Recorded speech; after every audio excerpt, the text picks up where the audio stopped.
had a couple of people say they really enjoyed my Matilda. So, how about a chapter from the very first, the original, Harry Potter and the Philosopher's Stone. Now this is my own copy from when I was, I think I was about 11, because I was the age,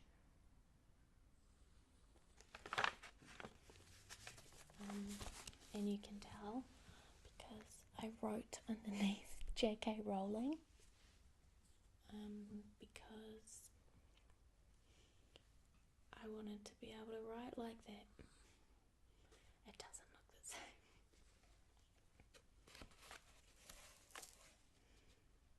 Harry Potter and the Philosopher's Stone by J.K. Rowling.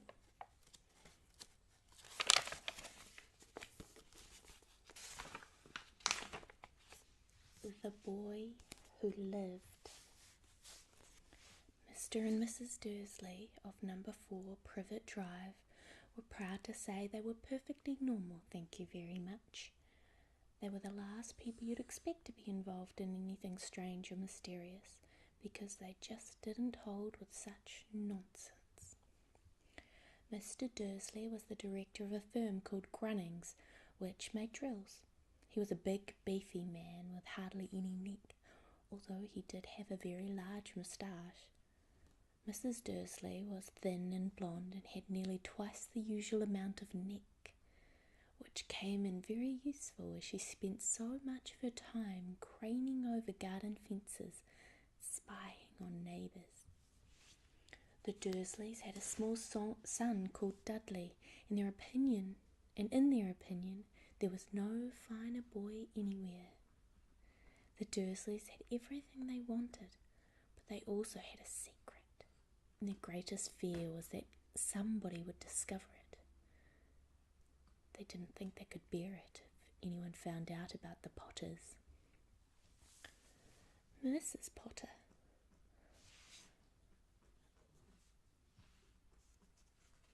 was Mrs. Dursley's sister, but they hadn't met for several years. In fact, Mrs. Dursley pretended she didn't have a sister, because her sister and her good-for-nothing husband were were as un-Dursleyish as it was possible to be. The Dursleys shuddered to think what the neighbours would say if the Potters arrived in the street. The Dursleys knew that the Potters had a small son too, but they had never seen him. This boy was another good reason for keeping the Potters away. They didn't want Dudley mixing with a child like that. When Mr. and Mrs. Dursley woke up on the dull grey Tuesday our story starts, there was nothing about the cloudy sky outside to suggest that strange and mysterious things would soon be happening all over the country. Mr. Dursley hummed as he picked out his most boring tie for work, and Mrs. Dursley gossiped away happily as she wrestled a screaming Dudley into his high chair. None of them noticed a large, tawny owl flutter past the window. At 8:30, Mr. Dursley picked up his briefcase, pecked Mrs. Dursley on the cheek, and tried to kiss Dudley goodbye, but missed, because Dudley was now having a tantrum and throwing his cereal at the walls. "Little tyke," chortled Mr. Dursley as he left the house. He got into his car and backed out of number 4's drive.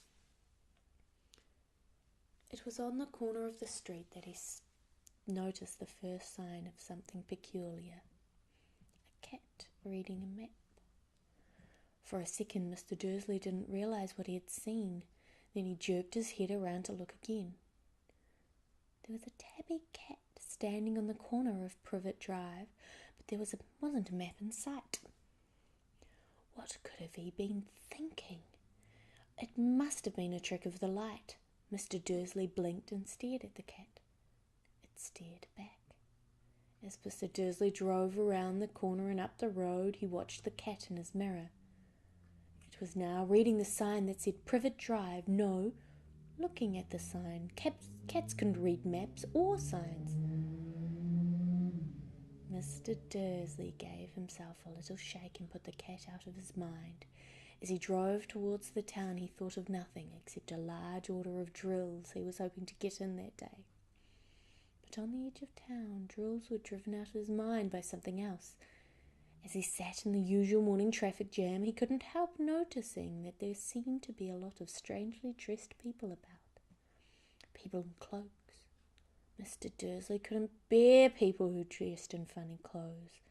The get-ups you saw on young people. He supposed this was some stupid new fashion. He drummed his fingers on the steering wheel, and his eyes fell on a huddle of these weirdos standing quite close by. They were whispering excitedly together. Mr. Dursley was enraged to see that a couple of them weren't young at all. Why, that man had to be older than he was, and wearing an emerald green cloak. The nerve of him! But then it struck Mr. Dursley that this was probably some silly stunt. These people were obviously collecting for something. Yes, that would be it. The traffic moved on, and a few minutes later Mr. Dursley arrived in the Grunnings car park, his mind back on drills. Mr. Dursley always sat with his back to the window in his office on the 9th floor. If he hadn't, he might have found it harder to concentrate on drills that morning. He didn't see the owls swooping past in broad daylight, though people down in the street did. They pointed and gazed open-mouthed as owl after owl sped overhead. Most of them had never seen an owl even at night time.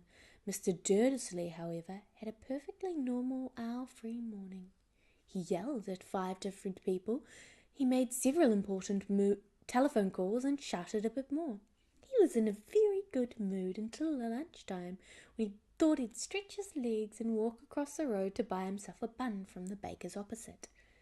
He'd forgotten all about the people in cloaks until he had passed a group of them next to the baker's.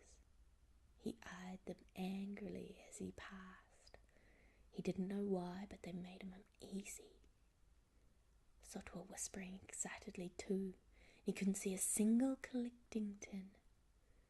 It was on his way back past them, clutching a large doughnut in a bag, that he caught a few words of what they were saying. The Potters. That's right, that's what I heard. Yes, their son Harry. The Dursleys stopped dead. Fear flooded him. He looked back at the whisperers as if he wanted to say something to him, but thought better of it. He dashed back across the road, hurried up to his office, snapped at his secretary not to disturb him, seized his telephone, and had almost finished dialing his home number when he changed his mind. He put the receiver back down and stroked his moustache, thinking. No, he was being stupid. Potter wasn't such an unusual name. He was sure there were lots of people called Potter who had a son named Harry. Come to think of it, he wasn't even sure his nephew was called Harry. He'd never even seen the boy. He might have been Harvey or Harold. There was no point in worrying Mrs. Dursley. She always got so upset at any mention of her sister. He didn't blame her, if he'd had a sister like that. But all the same, those people in cloaks. He found it a lot harder to concentrate on drills that afternoon, and when he left the building at 5 o'clock, he was still so worried that he walked straight into someone just outside the door. Sorry, he grunted as the tiny old bed stumbled and almost fell. It was a few seconds before Mr. Dursley realized that the man was wearing a violet cloak. He didn't seem at all upset at being almost knocked to the ground. On the contrary, his face split into a wild smile, and he said in a squeaky voice that made passers-by stare, "Don't be sorry, my dear sir, for nothing could upset me today. Rejoice, for you know who is gone at last. Even muggles like yourself should be celebrating. This is a happy, happy day." And the old man hugged Mr. Dursley around the middle and walked off. Mr. Dursley stood rooted to the spot. He'd been hugged by a complete stranger. He also thought he had been called a muggle, whatever that was. He was rattled. He hurried to his car and set off home, hoping he was imagining things, which he had never hoped before because he didn't approve of imagination. As he pulled into the driveway at number 4, the first thing he saw, and it didn't improve his mood, was the tabby cat he had spotted that morning. It was now sitting on his garden wall. He was sure it was the same one. It has the same marking around its eyes. "Shoo," said Mr. Dursley loudly. The cat didn't move. It just gave him a stern look. Was this normal cat behaviour? Mr. Dursley wondered. Trying to pull himself together, he let himself into the house. He was still determined not to mention anything to his wife. Mrs. Dursley had had a nice, normal day. She told him over dinner all about Mrs. Next-door's problems with her daughter and how Dudley had learnt a new word. Shan't. Mr. Dursley tried to act normally. When Dudley had been put to bed, he went into the living room in time to catch the last report on the evening news. And finally, bird watchers everywhere have reported that the nation's owls have been behaving very unusually today. Although owls normally hunt at night and are hardly ever seen in daylight, there have been hundreds of sightings of these birds in every direction since sunrise. Experts are unable to explain why the owls have suddenly changed their sleeping pattern. The newsreader allowed himself a grin. Most mysterious. And now over to Jim McGuffin with the weather. Going to be any more showers of owls tonight, Jim? Well, Ted, said the weatherman, I don't know about that, but it's not only the owls that have been acting oddly today. Viewers as far apart as Kent, Yorkshire and Dundee have been phoning in to tell me that instead of the rain I promised yesterday, they've had a downpour of shooting stars. Perhaps people have been celebrating bonfire night early. It's not until next week, folks, but I can promise a wet night tonight. Mr. Dursley sat frozen in his armchair. Shooting stars all over Britain? Owls flying by daylight? Mysterious people in cloaks all over the place, and a whisper about the Potters. Mrs. Dursley came into the living room carrying 2 cups of tea. It was no good. He'd have to say something to her. He cleared his throat nervously. Petunia, dear, you haven't heard from your sister lately, have you? As he had expected, Mrs. Dursley looked shocked and angry. After all, they normally pretended she didn't have a sister. No, she said sharply. Why? Funny stuff on the news, Mr. Dursley mumbled. Owls, shooting stars, and there were a lot of funny-looking people in town today. So? Snapped Mrs. Dursley. Well, I just thought maybe it was something to do with, her lot. Mrs. Dursley sipped her tea through pursed lips. Mr. Dursley wondered whether he'd dare tell her he'd heard the name Potter. He decided he didn't dare. Instead he said, as casually as he could, their son, he'd be about Dudley's age now, wouldn't he? I suppose so, said Mrs. Dursley stiffly. What's his name again? Howard, isn't it? Harry. Nasty common name, if you ask me. Ah, yes, said Mr. Dursley, his heart sinking horribly. Yes, I quite agree. He didn't say another word on the subject as they went upstairs to bed. While Mrs. Dursley was in the bathroom, Mr. Dursley crept into the bedroom window and peered down into the front garden. The cat was still there. It was staring down Privet Drive as though it was waiting for something. Was he imagining things? Could all of this have anything to do with the Potters? If it did, if it got out they were related to a pair of, he didn't think he could bear it. The Dursleys got into bed. Mrs. Dursley fell asleep quickly, but Mr. Dursley lay awake, turning it all over in his mind. His last comforting thought before he fell asleep was that even if the Potters were involved, there was no reason for them to come near him and Mrs. Dursley. The Potters knew very well what he and Petunia thought about them and their kind. He couldn't see how he and Petunia could get all mixed up in anything that might be going on. He yawned and turned over. It couldn't affect them. How very wrong he was.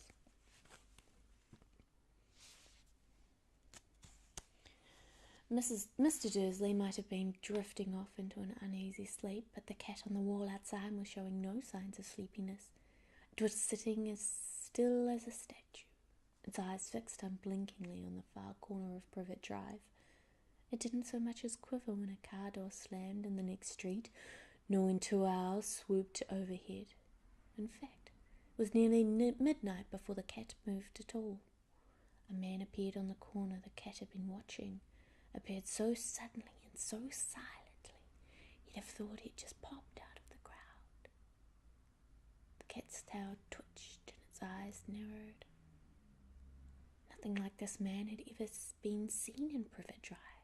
He was tall, thin, and very old, judging by the silver of his hair and beard, which were both long enough to tuck into his belt. He was wearing long robes, a purple cloak which swept the ground, and high-heeled, buckled boots. His blue eyes were light, bright, and sparkling behind half-moon spectacles, and his nose was very long and crooked, as though it had been broken at least twice. This man's name was Albus Dumbledore. Albus Dumbledore didn't seem to realize that he had just arrived in a street where everything from his name to his boots was unwelcome. He was busy rummaging in his cloak, looking for something, but he did seem to realize he was being watched, because he looked up suddenly at the cat, which was still staring at him from the other end of the street. For some reason, the sight of the cat seemed to amuse him. He chuckled and muttered, "I should have known." He'd found what he was looking for inside his pocket. It seemed to be a silver cigarette lighter. He flicked it open, held it in the air, and clicked it. The nearest street lamp went out with a little pop. He clicked it again. The next lamp flickered into darkness. 12 times he clicked the put-outer until the only lights left in the whole street were 2 tiny pinpricks in the distance, which were the eyes of the cat watching him. If anyone looked out of their windows now, even beady-eyed Mrs. Dursley, they wouldn't be able to see anything that happened down on the pavement. Dumbledore slipped the put-outer back inside his cloak and set off down the street towards number 4, where he sat down on the wall next to the cat. He didn't look at it, but after a moment he spoke to it. "Fancy seeing you here, Professor McGonagall." He turned to smile at the tabby, but it had gone. Instead, he was smiling at a rather severe-looking woman who was wearing square glasses exactly the shape of the markings the cat had around its eyes. She, too, was wearing a cloak, an emerald one. Her black hair was drawn into a tight bun, and she looked distinctly ruffled. "How did you know it was me?" she asked. "My dear Professor, I've never seen a cat sit so stiffly." "You'd be stiff if you'd been sitting on a brick wall all day," said Professor McGonagall. "All day? When you could have been celebrating. I must have passed a dozen feasts and parties on the way here." Professor McGonagall sniffed angrily. "Oh yes, everybody's celebrating all right," she said impatiently. "You'd think they'd be a bit more careful, but no, even the muggles had noticed something's going on. It was on their news." She jerked her head back at the Dursleys' dark living room window. "I heard it. Flocks of owls shooting stars. Well, they're not completely stupid. They were bound to notice something. Shooting stars down in Kent? I bet that was Daedalus Diggle. He never had much sense." "Can't blame them," said Dumbledore gently. "We've had precious little to celebrate for 11 years. "I know that," said Professor McGonagall irritably, "but there's no reason to lose our heads. People were being downright careless out on the streets in broad daylight, not even dressed in muggle clothes, swapping rumours." She threw a sharp, sideways glance at Dumbledore here, as though hoping he was going to tell her something, but he didn't. So she went on. A fine thing it would be if, on the very day you-know-who seems to have disappeared at last, the muggles found out about us all. I suppose he really has gone, Dumbledore. It certainly seems so, said Dumbledore. We have much to be thankful for. Would you care for a sherbet lemon? A what? A sherbet lemon. They're a kind of muggle sweet I'm rather fond of.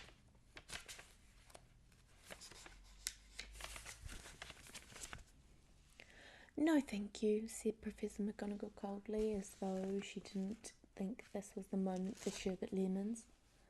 As I say, even you-know-who has gone. My dear Professor, surely a sensible person like yourself can call him by his name. All this you-know-who nonsense. For 11 years I've been trying to persuade people to call him by his proper name. Voldemort. Professor McGonagall flinched, but Dumbledore, who was unsticking 2 sherbet lemons, seemed not to notice. It all gets so confusing if we keep saying you-know-who. I've never seen any reason to be frightened of saying Voldemort's name. I know you haven't, said Professor McGonagall, sounding half exasperated, half admiring, but you're different. Everybody knows you're the only one you know. Oh, all right, Voldemort was frightened of. You flatter me, said Dumbledore calmly. Voldemort has powers I will never have. Only because you're too, well, noble to use them. It's lucky it's dark. I haven't blushed so much since Madame Pomfrey told me she liked my new earmuffs. Professor McGonagall shot a sharp look at Dumbledore and said, the owls are nothing to the rumours that are flying around. You know what everyone's saying about why he disappeared, about what finally stopped him.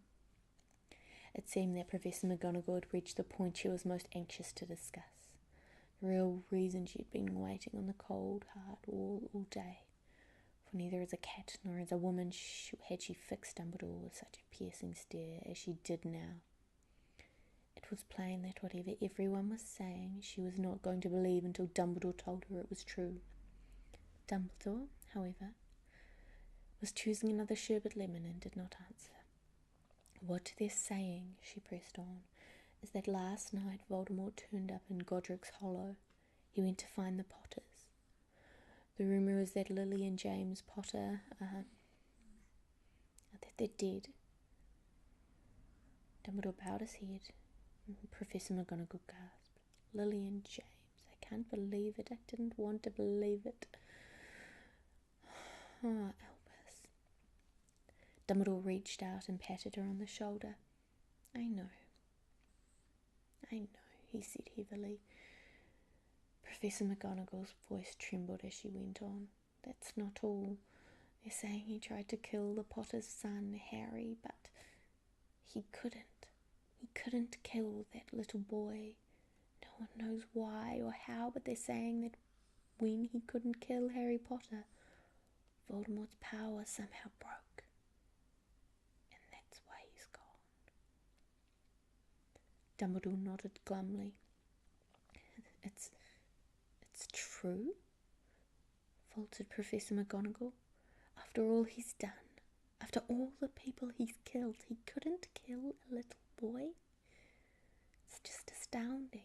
Of all the things to stop him, but how in the name of heaven did Harry survive? We can only guess, said Dumbledore. We may never know. Professor McGonagall pulled out a lace handkerchief and dabbed at her eyes beneath her spectacles. Dumbledore gave a great sniff as he took a golden watch from his pocket and examined it. It was a very odd watch. It had 12 hands, but no numbers. Instead, little planets were moving around the edge. It must have made sense to Dumbledore, though, because he put it back in his pocket and said, Hagrid's late. I suppose it was he who told you I'd be here, by the way. Yes, said Professor McGonagall, and I don't suppose you're going to tell me why you're here, of all places. I've come to bring Harry to his aunt and uncle. They're the only family he has left now. You don't mean... You can't mean the people who live here, cried Professor McGonagall, jumping to her feet and pointing at number 4. Dumbledore, you can't. I've been watching them all day. Couldn't find 2 people who are less like us, and they've got the sun. I saw him kicking his mother all the way up the street, screaming for sweets. Harry Potter, come and live here. It's the best place for him, said Dumbledore firmly. His aunt and uncle will be able to explain everything to him when he's older. I've written them a letter. A letter, repeated McGonagall faintly, sitting back down on the wall. Really, Dumbledore? You think you can explain all of this in a letter? These people will never understand him. He'll be famous. A legend. I wouldn't be surprised if today was known as Harry Potter Day in future. There will be books written about Harry. Every child in our world will know his name. Exactly, said Dumbledore, looking very seriously over the top of his half-moon glasses. It would be enough to turn any boy's head. Famous before he can walk and talk. Famous for something he won't even remember. Can't you see how much better off he'll be growing up away from all that until he's ready to take it? Professor McGonagall opened her mouth, changed her mind, swallowed, and then said yes. Yes, you're right, of course, but how is the boy getting here, Dumbledore? She eyed his cloak suddenly as though she might be hiding Harry underneath it. Hagrid's bringing him. You think it wise to trust Hagrid with something as important as this? I would trust Hagrid with my life, said Dumbledore. I'm not saying his heart isn't in the right place, said Professor McGonagall grudgingly, but you can't pretend he's not careless. He does tend to... What was that? A low rumbling sound had broken the silence around them. It grew steadily louder as they looked up and down the street for some sign of headlight. It swelled to a roar as they both looked up at the sky, and a huge motorbike fell out of the air and landed on the road in front of them. If the motorbike was huge, it was nothing to the man sitting astride it. He was almost twice as tall as a normal man and at least 5 times as wide. He looked simply too big to be allowed, and so wild. Long tangles of bushy black hair and beard hid most of his face. He had hands the size of dustbin lids, and his feet in their leather boots were like baby dolphins. In his vast muscular arms he was holding a bundle of blankets. Hagrid, said Dumbledore, sounding relieved. At last. And where did you get that motorbike? Borrowed it, Professor Dumbledore, sir, said the giant, climbing carefully off the motorbike as he spoke. Young Sirius Black lent it to me. I've got him, sir. No problems, were there? No, sir. House was almost destroyed, but I got him out all right before the muggles started swarming around. He fell asleep as we were flying over Bristol. Dumbledore and Professor McGonagall bent forward over the bundle of blankets. Inside, just visible, was a baby boy, fast asleep. Under a tuft of jet black hair over his forehead, they could see a curiously shaped cut, like a bolt of lightning.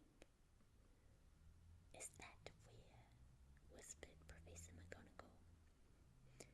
Yes, said Dumbledore. He'll have that scar forever. Couldn't you do something about it, Dumbledore? Even if I could, I wouldn't. Scars can come in useful. I have one myself above my left knee, which is a perfect map of the London Underground. Well, give him here, Hagrid. We'd better get this over with. Dumbledore took Harry in his arms and turned towards the Dursleys' house. Could I say goodbye to him, sir? Asked Hagrid. He bent his great shaggy head over Harry and gave him what must have been a very scratchy, whiskery kiss.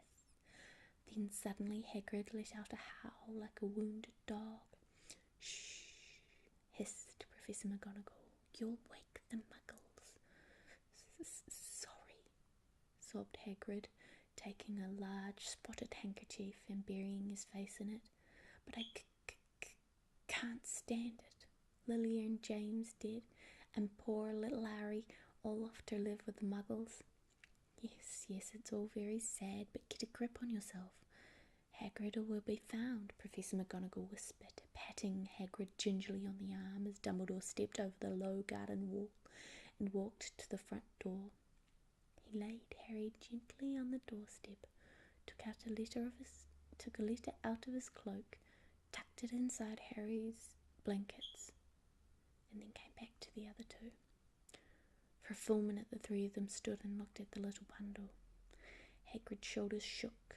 Professor McGonagall blinked furiously, and the twinkling light that usually shone out of Dumbledore's eyes seemed to have gone out. "Well," said Dumbledore finally, "that's that.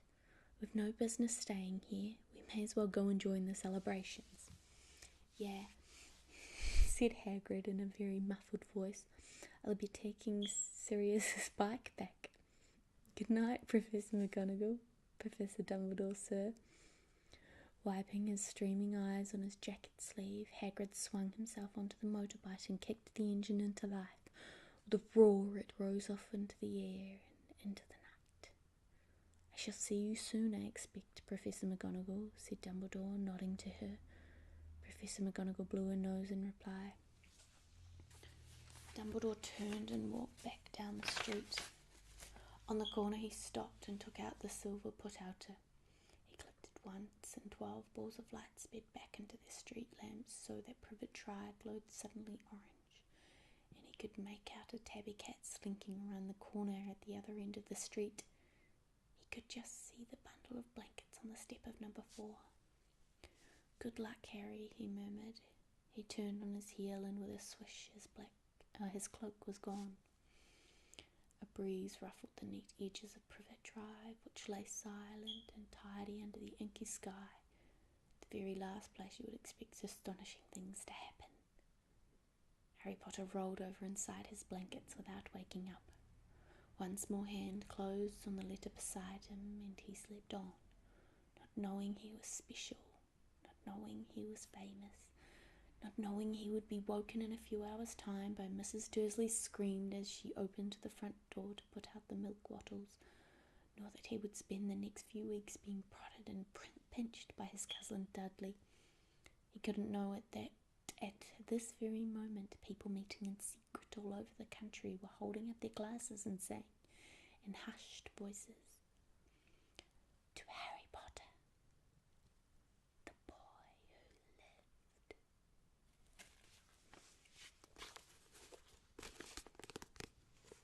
Obviously, I'm awesome at accents.